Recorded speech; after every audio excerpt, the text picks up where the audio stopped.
Today we're diving deep into the complex and transformative energy of the zodiac's most intense sign, Scorpio.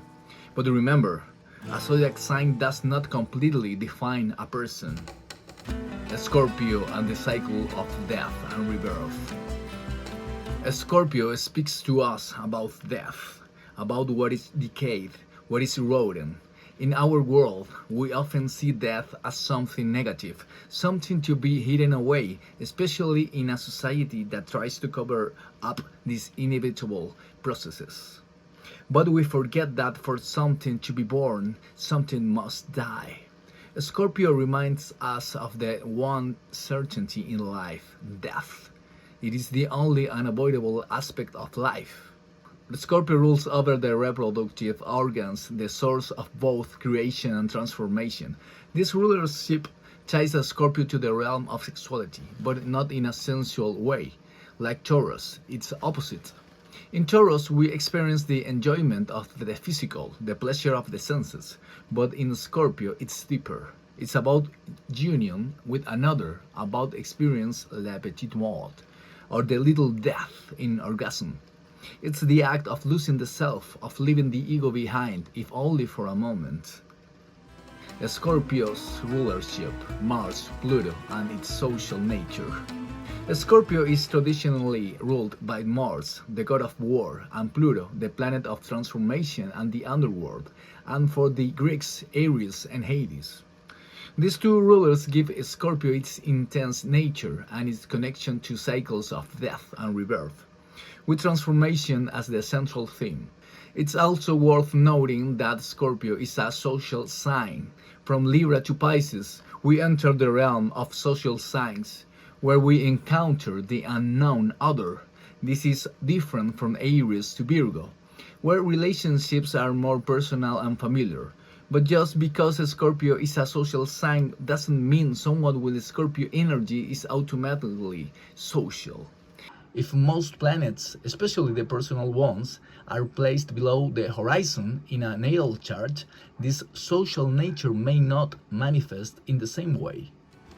Scorpio and the fixed modality. Scorpio is known for its emotional intensity and power of deep transformation. As a water sign, Scorpio is deeply connected to emotions, but not in a fleeting or superficial way. Scorpio's emotional world runs deep, much like the ocean's hidden currents. Scorpio is a fixed sign. A fixed sign holds the energy of its season in its purest form. In the southern hemisphere, Scorpio is found in the heart of spring, while in the northern hemisphere it lies in the depths of autumn. Either way, Scorpio symbolizes the peak of a season's intensity.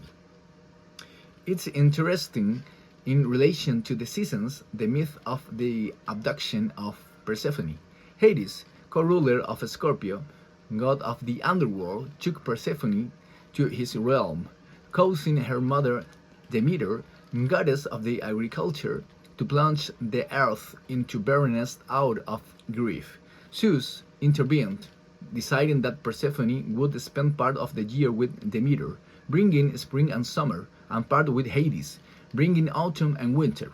This myth symbolizes the cycle of the seasons and nature's renewal. Scorpio versus Libra. The difference between Scorpio and its predecessor, Libra, is enormous.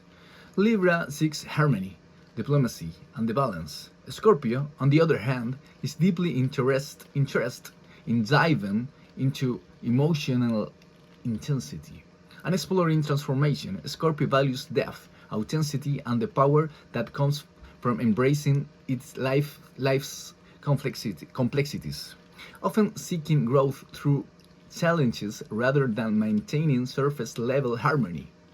But even with the Scorpio's depth and intensity, it's not always the most dangerous.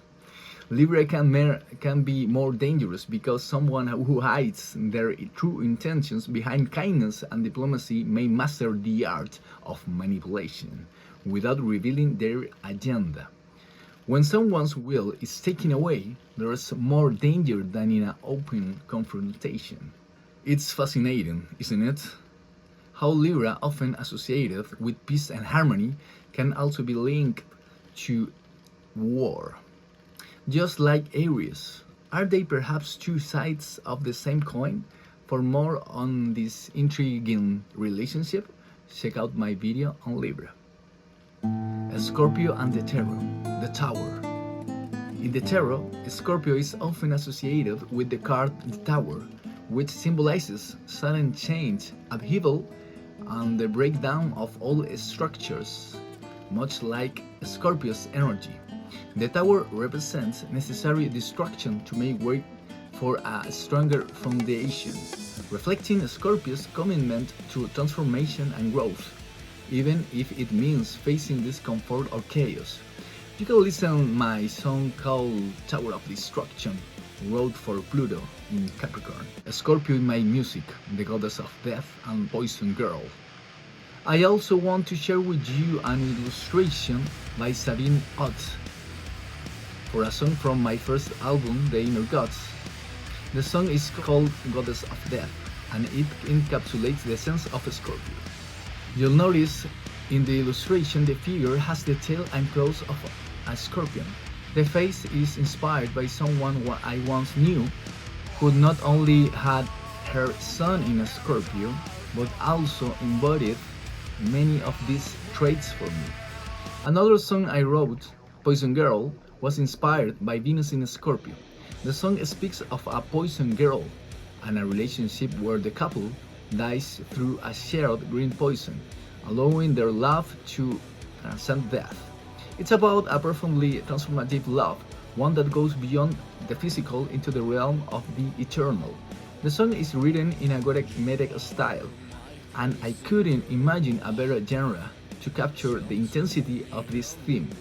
I leave the links to both songs in the video description, and they will also available on screen while this video plays.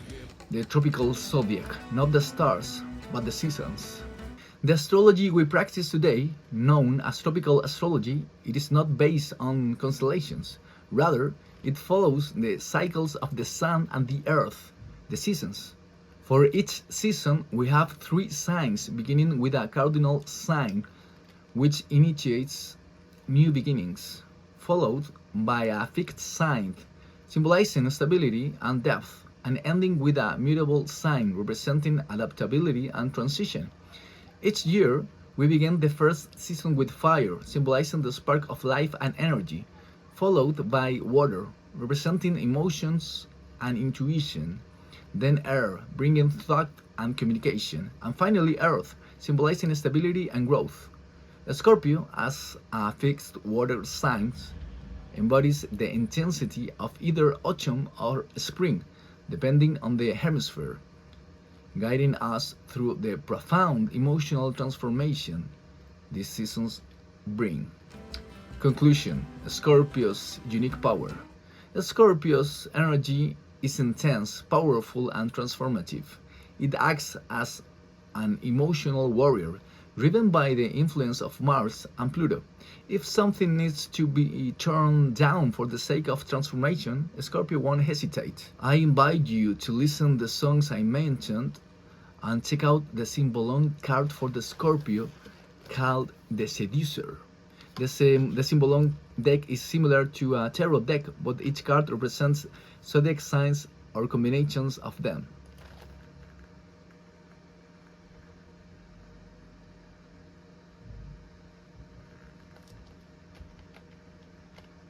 Tell me in the comments what you think of this card and how you feel it connects to Scorpio's energy. Bye bye. Ciao, ciao.